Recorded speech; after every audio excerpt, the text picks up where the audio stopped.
Assalamualaikum warahmatullahi wabarakatuh. Alhamdulillahirabbil alamin. Wassalatu wassalamu ala asyrafil anbiya'i wal mursalin Sayyidina wa maulana Muhammadin wa ala alihi wa sahbihi ajma'in. Teman-teman sekalian yang dimuliakan Allah Subhanahu wa taala, kembali lagi kita bertemu di channel YouTube ini untuk kita sama-sama membahas kebaikan-kebaikan yang insya Allah mudah-mudahan bermanfaat bagi para pendengar dimanapun berada dan bagi diri pribadi ini sendiri, agar kita bisa menjadi hamba-hamba Allah yang bertakwa. Amin ya rabbal alamin. Teman-teman yang dimuliakan Allah Subhanahu wa taala,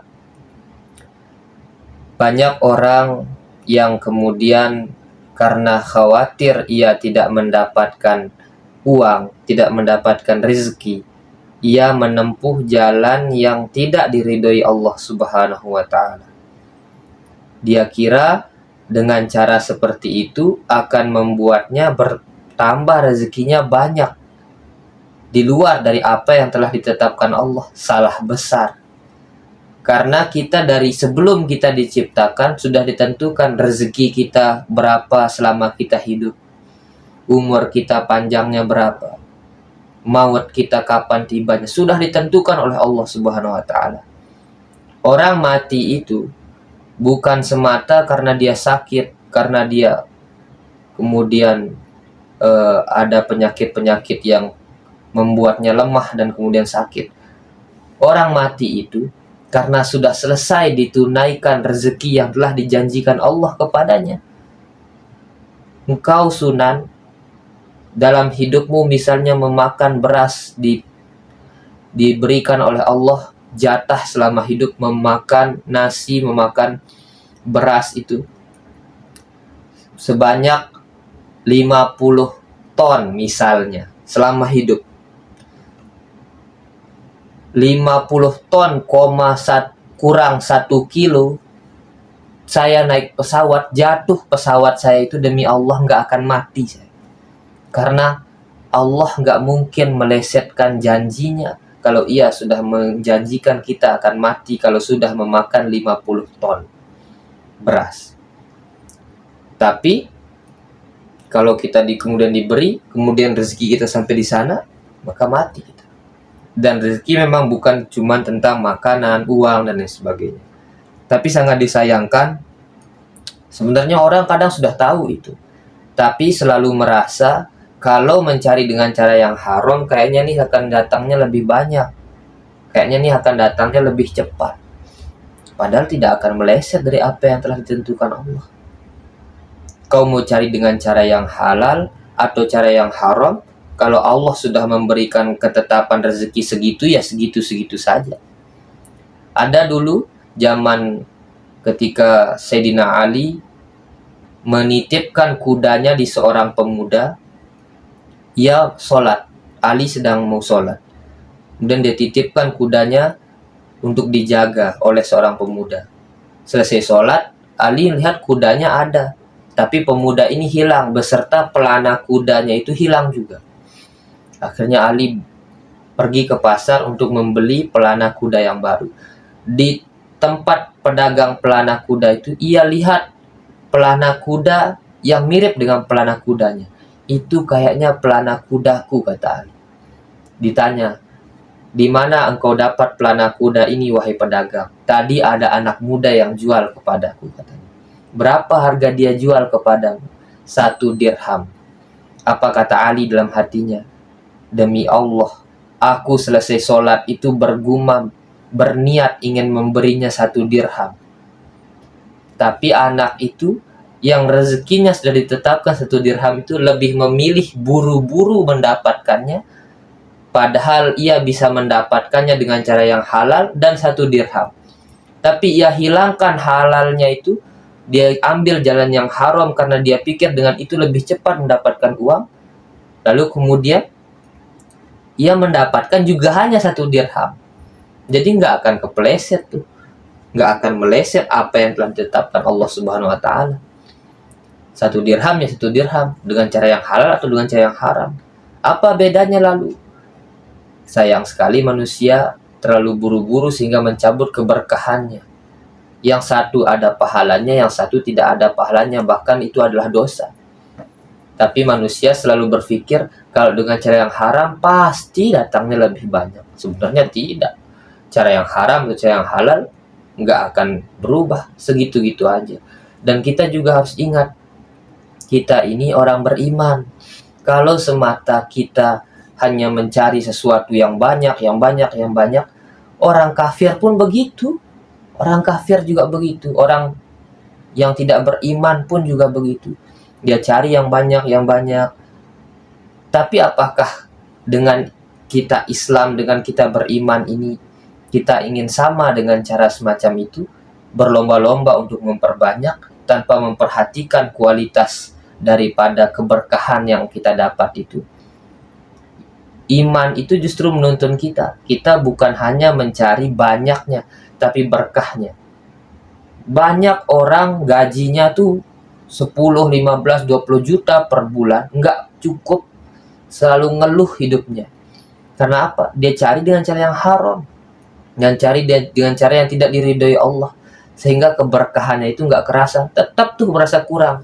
Ada orang, kisah nyata, 250.000 gajinya, punya adik 5, bisa hidup 1 bulan. Gimana ceritanya tuh?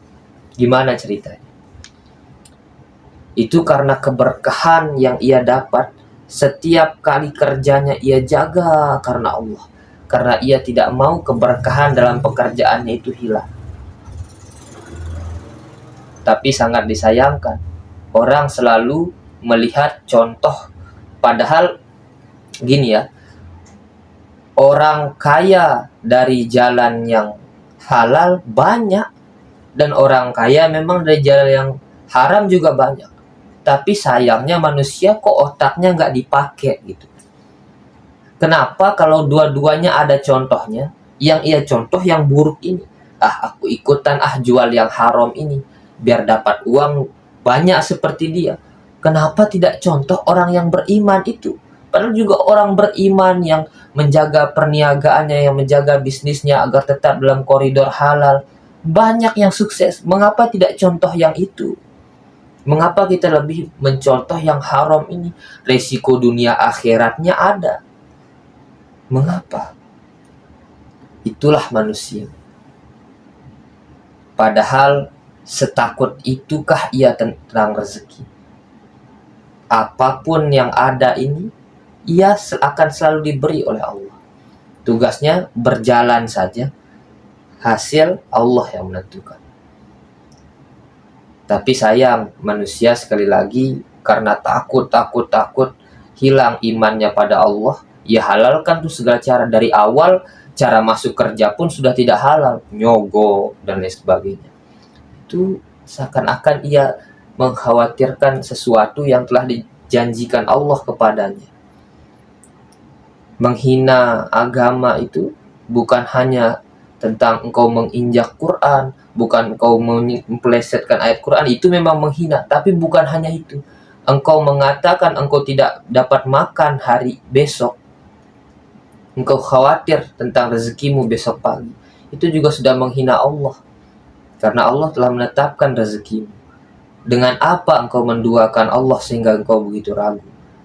Dulu ketika engkau masih di dalam perut ibumu, masih menjadi janin, engkau tidak bisa meminta, engkau tidak bisa berpikir, engkau tidak bisa bekerja. Tapi segelap janin ibu itu, Allah antarkan makanan ke sana. Ibu kita makan cendol, makan pete, makan serabi dan lain sebagainya. Kemudian disaring, ada yang jadi nutrisi untuk si bayi, ada jadi tenaga untuk si ibu. Selalu akan datang pertanyaannya, rezeki yang mencari janin atau janin yang mencari rezeki? Rezeki yang mencari janin.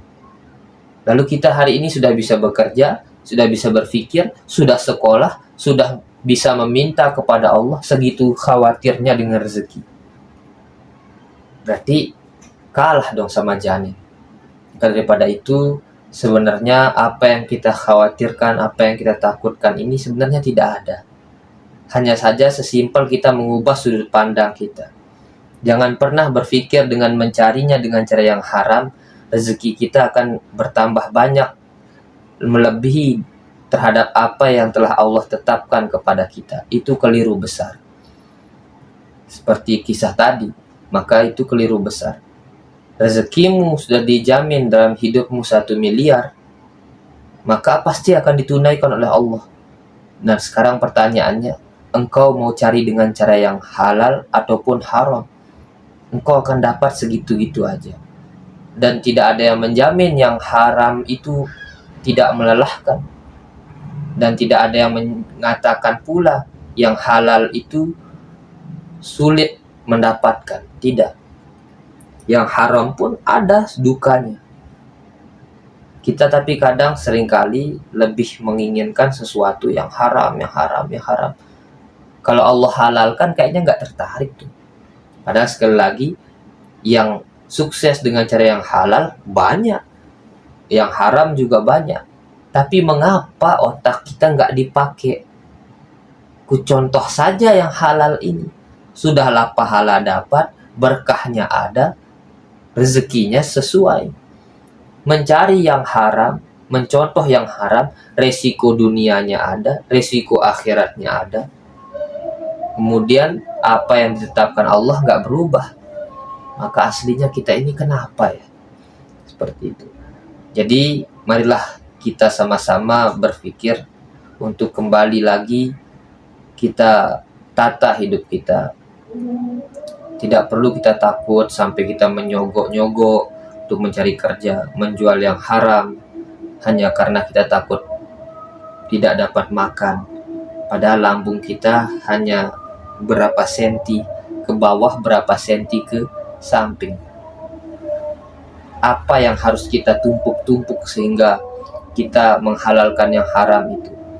Padahal hidup ini cuman sampai segitu-gitunya saja. Tidak habis kita nikmati harta kita yang haram itu. Kita tidak bawa mati juga. Tapi pertanggungjawabannya kita yang rasakan. Uangnya sudahlah melayang milik orang yang berhak menerimanya sebagai harta warisan. Pertanggungjawabannya kita yang rasakan.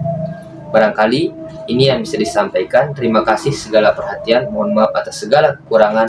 Assalamualaikum warahmatullahi wabarakatuh.